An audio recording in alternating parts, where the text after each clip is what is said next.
ఆధునిక జీవనంలో ఒత్తిడితో సహజీవనం అనేది అనివార్యంగా మారుతుంది. చిన్న పెద్ద తేడా లేకుండా ఇవాళ అందరూ ఒత్తిడికి చిక్కుతున్నారు.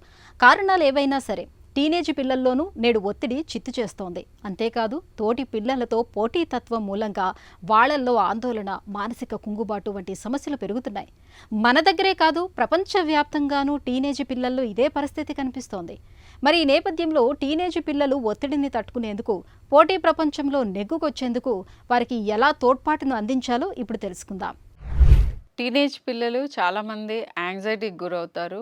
పర్టిక్యులర్లీ ఎగ్జామ్స్ టైంలో మేము చాలామంది పిల్లల్ని ఫిజికల్ సిమ్టమ్స్ ఆఫ్ యాంగ్జైటీతో చూస్తాం. మన పిల్లల కేపబిలిటీస్ ఏంటి, మన పిల్లలకి అటైనబుల్ గోల్స్ ఏంటి, అండ్ దాన్ని మించి మన ఎక్స్పెక్టేషన్స్ ఉన్నాయా, దానికంటే ఎక్కువ పుష్ చేస్తున్నామా, ఇది నెంబర్ 1.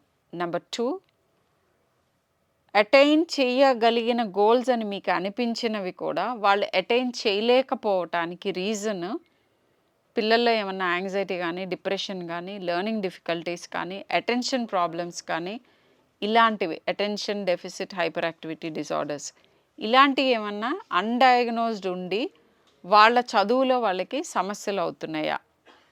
చదువులో సమస్య అవుతా అంటే ఇంకొక ఇంపార్టెంట్ ప్రాబ్లమ్ ఈజ్ వాళ్ళకి సరైన హెల్ప్, సరైన మోతాదులో సరైన హెల్ప్ సరైన టైంకి అందుతోందా లేదా అని. అంటే చివర ఇయర్ అంతా వదిలేస్తారు పిల్లల్ని.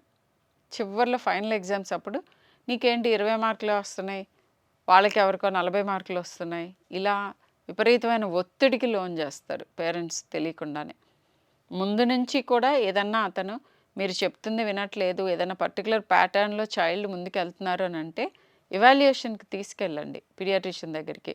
అన్డయాగ్నోస్డ్ యాంగ్జైటీ ఉండొచ్చు, డిప్రెషన్ ఉండొచ్చు, ఏడిహెచ్డి ఉండొచ్చు, లేదా స్పెసిఫిక్ లెర్నింగ్ డిఫికల్టీస్. కొంతమంది మ్యాథ్స్లో ప్రాబ్లం ఉంటుంది, కొంతమందికి వొకాబులరీ వర్డ్స్ పికింగ్ అప్లో ప్రాబ్లం ఉంటుంది, కొంతమందికి థియరీస్ అర్థం చేసుకోలేరు.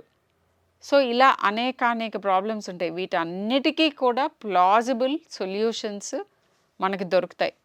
Resetting our expectations and goals అంటే ఈ పిల్లవాడి నుంచి మనం ఎంత ఎక్స్పెక్ట్ చేయొచ్చు, ఎలా ఎక్స్పెక్ట్ చేయొచ్చు, తన గిఫ్ట్ ఏంటి, తనకున్న ప్రాబ్లమ్స్ ఏంటి, ఇలా అన్నీ ఎవాల్యుయేట్ చేసుకుంటే మీ పిల్లల్లో ఎగ్జామ్స్ ముందే ఇలా విపరీతమైన హెడేక్, వామిటింగ్స్, కడుపులో నొప్పులు ఇలాంటివి రాకుండా ఉంటాయి. మీకు కూడా వాళ్ళు హెడేక్ కాకుండా ఉంటారు.